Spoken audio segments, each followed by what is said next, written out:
I never planned for it to happen. You probably hear that a lot, don't you? From people like me, the ones who sit in silence after the damage is done, trying to find some excuse to make it all seem like it wasn't a choice. But it was. Even if it started small, even if it felt like nothing at first, it was still a choice. I remember the first time I noticed him differently. His name was Darren. My husband's best friend since they were kids. He had this quiet kind of charm, not the loud, attention-grabbing type, but the kind that creeps up on you without warning. You think you know someone, and then one day, they smile at you just a little too long, and suddenly, you're aware of the silence in your marriage. The distance. The ache you've been ignoring. It started with a laugh. That's all it was. They were in the garage fixing something, a shelf, I think, and I brought them lemonade like some tired cliché from a movie. Darren took his glass, thanked me, and said something that made me laugh. I don't even remember what it was, but I do remember how it made me feel. Seen. My husband, Mark, barely looked up. He was always distracted with work, with bills, with the 1,000 invisible weights he carried around, but never talked about. I loved him. I still do in some way. But love has layers. And some of them go cold before you realize they've been frozen for years. Darren started coming by more often after that. At first, it made sense. Mark needed help with the deck. Then the gutters. Then the car. There was always a reason, always something to fix. And Darren always said yes. He was easy to be around. Funny, smart in a quiet way, good with his hands. And he listened, really listened in a way Mark hadn't for a long time. He noticed things. Like the way I always hummed when I was nervous. Or how I twisted my wedding ring when I was lost in thought. I told myself it was innocent. That I just liked the attention. That it was harmless. But it wasn't. The shift happened one night while Mark was away on a business trip. Darren had come by to drop off a tool he borrowed. It was raining, one of those slow, steady rains that makes everything feel heavier. I invited him in. We talked. Just talked. For hours. The way we used to in college, he said, before life got complicated, before vows and jobs and routines. We sat on the couch side by side, the space between us feeling smaller with every breath. And then he reached for my hand. I didn't pull away. The kiss was slow, uncertain, like we both knew we shouldn't, but also that we couldn't not. It wasn't passionate, not at first. It was soft, almost sad, like we were mourning something ourselves maybe, or what we thought we'd become. I wish I could say we stopped there, that we came to our senses, that we remembered who we were, who we belonged to. But we didn't. That night, I crossed a line I can never uncross. The hours after were the worst. Lying in that bed listening to the rain hit the windows, I felt everything all at once, shame, confusion, guilt, and something else I wasn't ready to admit. Relief. I had been starving for connection, and someone had finally fed the part of me I'd been pretending didn't exist. That made it harder to hate myself. When Darren left that morning, he didn't say much. Just kissed my forehead and whispered, "This changes everything."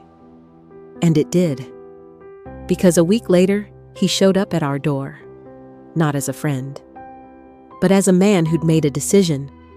Mark had just gotten home from work. He was upstairs changing out of his shirt and tie while I reheated leftovers in the kitchen. I wasn't expecting anyone, which is why the knock startled me. I opened the door, and there he was.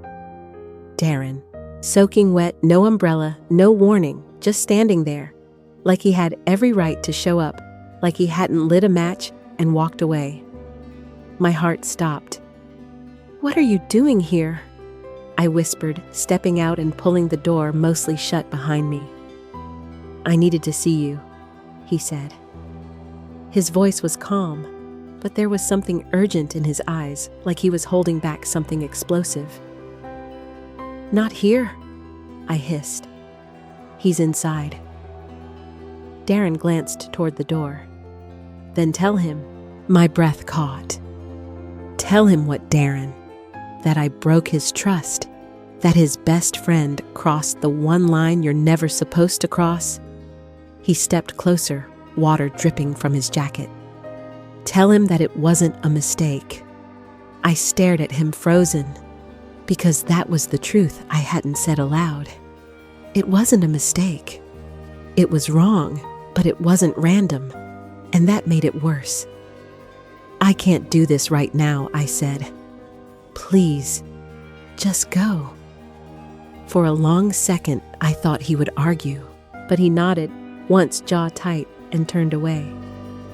I watched him walk down the driveway, his shoulders hunched against the rain.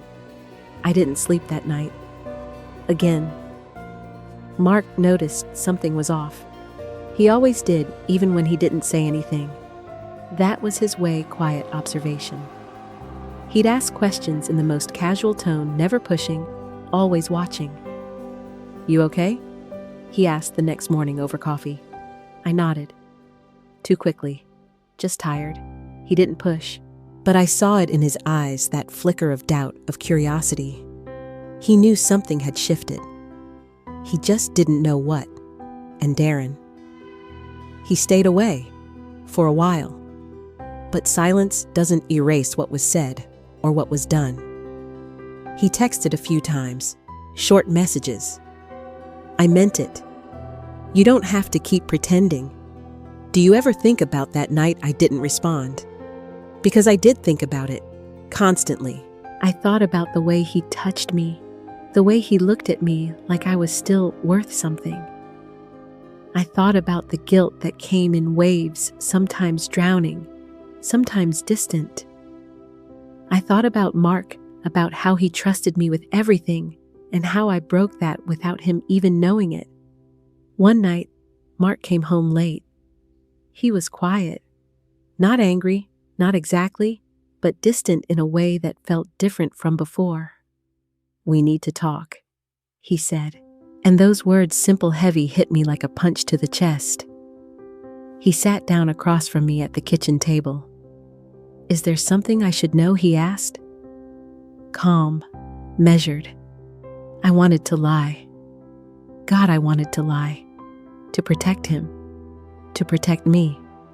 To protect the fragile shell of a marriage still standing between us. But the truth was already too loud inside me, and the silence was starting to rot. My hands were cold. I stared at them on the kitchen table, palms flat against the wood, as if I could anchor myself there, as if the truth couldn't pull me under if I stayed still enough. Mark didn't raise his voice. He didn't accuse. He just watched me with those tired eyes, the ones that used to make me feel safe. And for the first time in a long time, I couldn't meet them. "I need you to be honest with me," he said. "Because something's changed. I feel it. You've been somewhere else lately." "With someone else?" The room shrank. I couldn't speak. The words sat in my throat like glass. But I knew that silence would be its own kind of betrayal, and he deserved more than that. "I didn't plan it," I whispered. "I didn't go looking for it." He closed his eyes. "So there is someone." "Yes." A breath escaped him like the air had been knocked out of his lungs. Still, he didn't yell. He didn't even flinch. Who? I hesitated.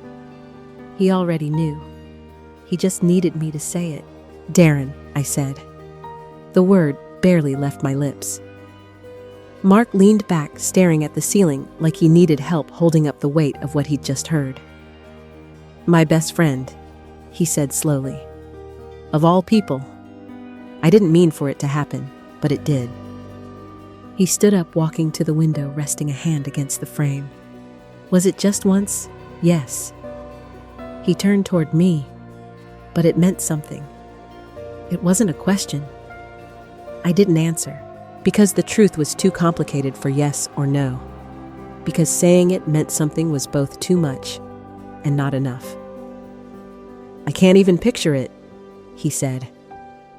"You and him, the two people I trusted most."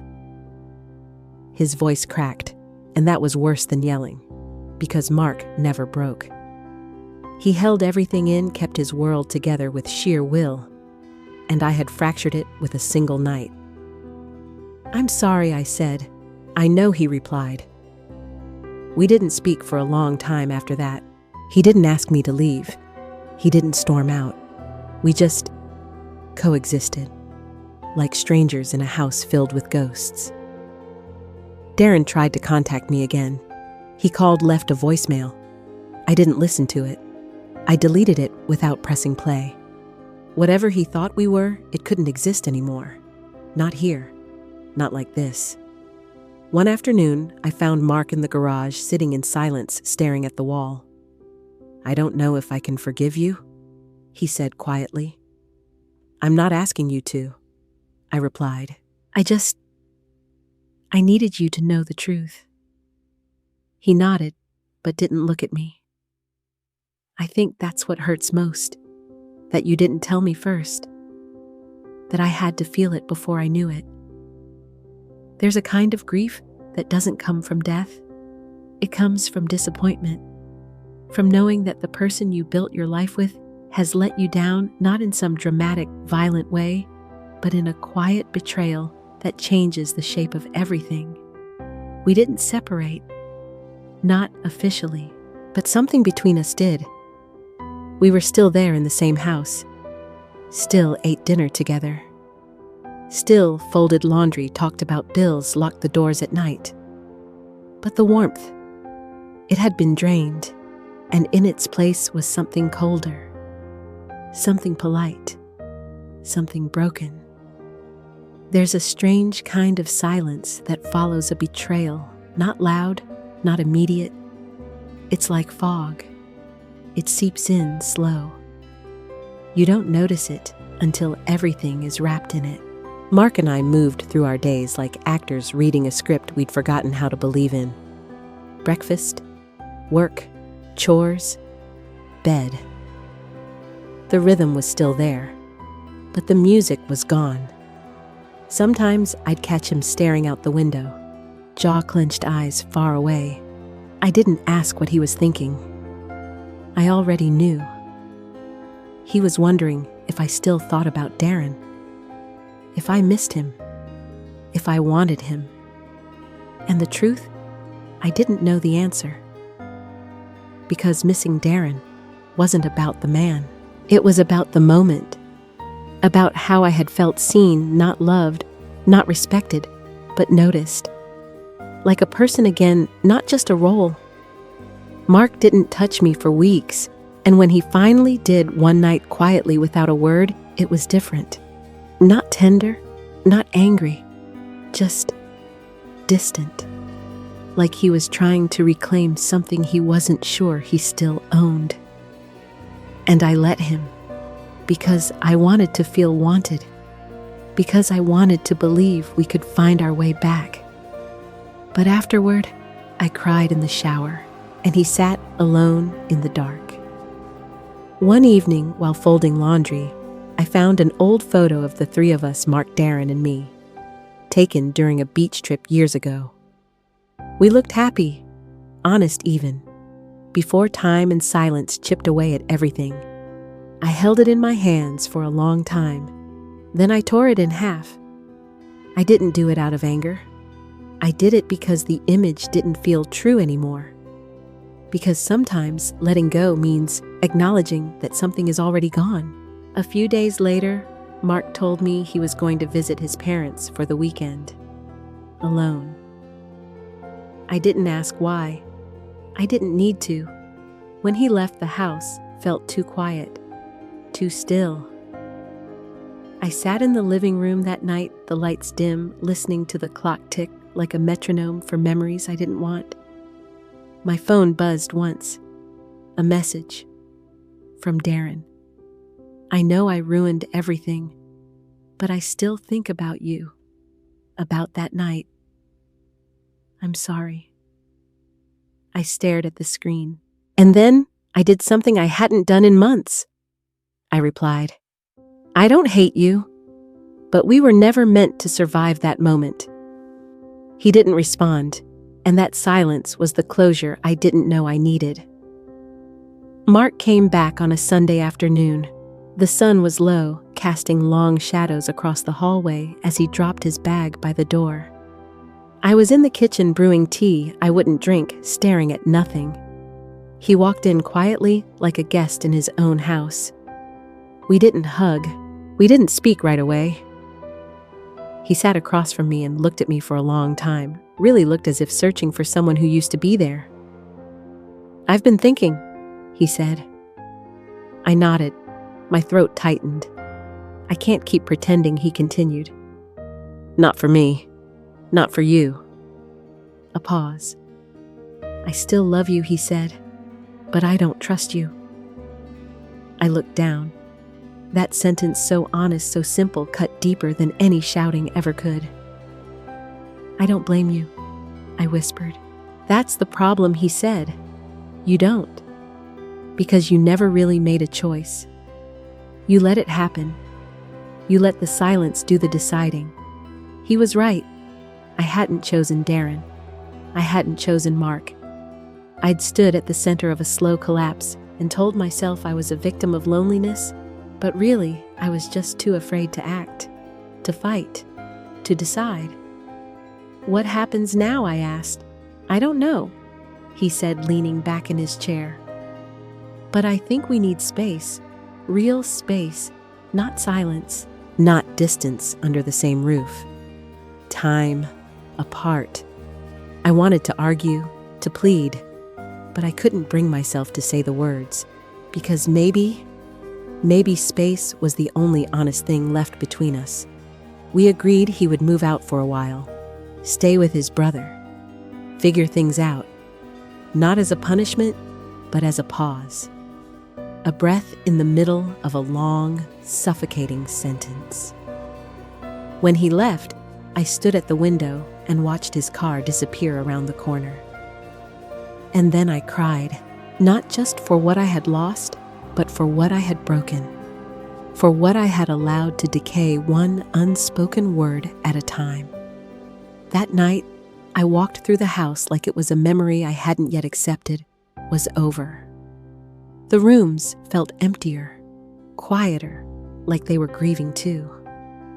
I sat in our bedroom alone, listening to the wind press against the windows, and wondered how long I had been asleep in my own life. It's been 6 months now. Mark and I still talk. Sometimes. We're kind to each other, respectful, careful. He hasn't moved back, and I haven't asked him to, because I don't want to rebuild something broken just to avoid being alone. Darren moved away. Or maybe he just disappeared from our lives, I'm not sure. Either way, I haven't heard from him again, and that's probably for the best. I've started therapy. I've started journaling. I've started asking myself harder questions, not just about what I did, but about why I stopped fighting for my marriage long before anything physical happened. Why I waited for someone else to notice I was drowning. Sometimes I think about that night, about the choices I made, the ones I didn't, and I don't feel shame anymore. I feel sadness, a quiet kind, the kind that doesn't shout but lingers like perfume on a jacket you never wear anymore. This story. My story doesn't have a neat ending. There was no grand forgiveness, no dramatic reunion, no stormy closure, just a woman, a man, a moment that should have never happened, and everything that followed.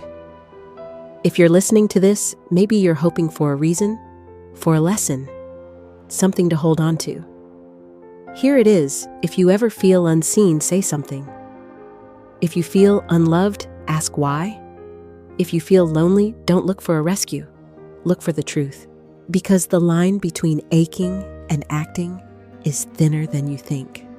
And once it's crossed, There's no going back, only forward into the silence of what remains.